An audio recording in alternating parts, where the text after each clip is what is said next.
Hey everyone, this is Lorenzo from Hacking Your Leadership, and welcome to another Thoughtful Thursday episode. Thank you for your continued support, and please feel free to share this or any episode of our show with anyone that you feel may find value in our content.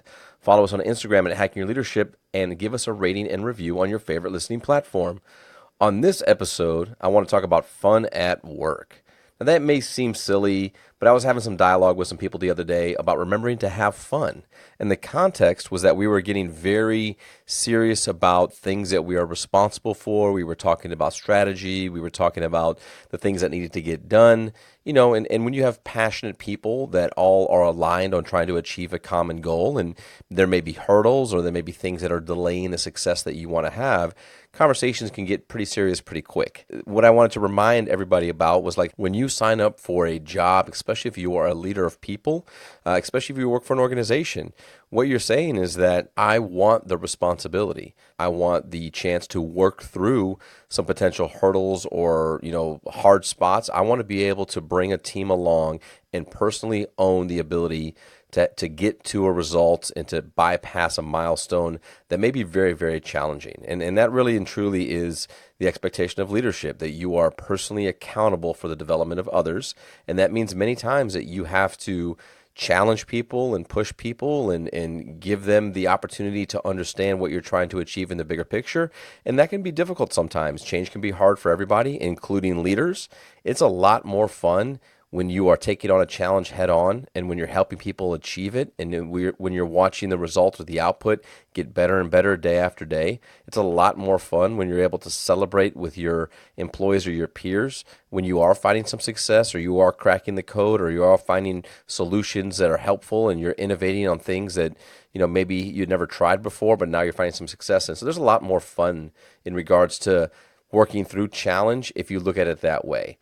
Data from Great Place to Work Institute's 1 million person research database reveals that great companies consistently earn significantly higher marks for fun.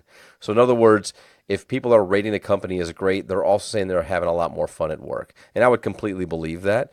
The three things for me that it boils down to, number one, if you want to have more fun at work, is there has to be trust. People need to be okay with bringing their whole selves to work and being silly sometimes.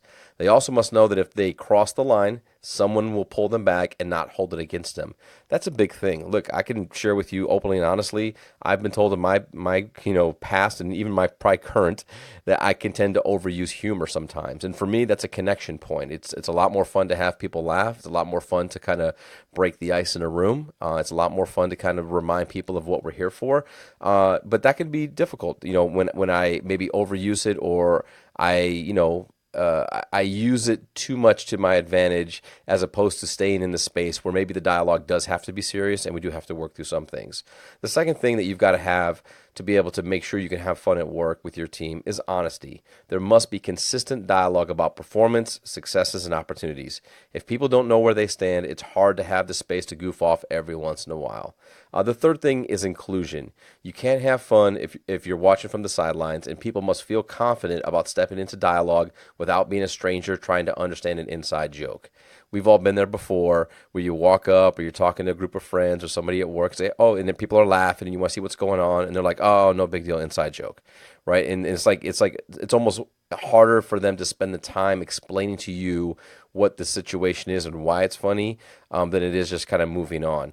And if you have teams where people do not feel included in just overall general dialogue, if they don't have a voice when it comes to strategy, if they don't feel confident in being able to be a part of the culture that is the collection of all the individuals, then that can make it really hard for people to have fun. So in other words, trust, honesty, and inclusion are kind of the baseline elements that you need. So thanks for listening, and we'll talk to you all next week.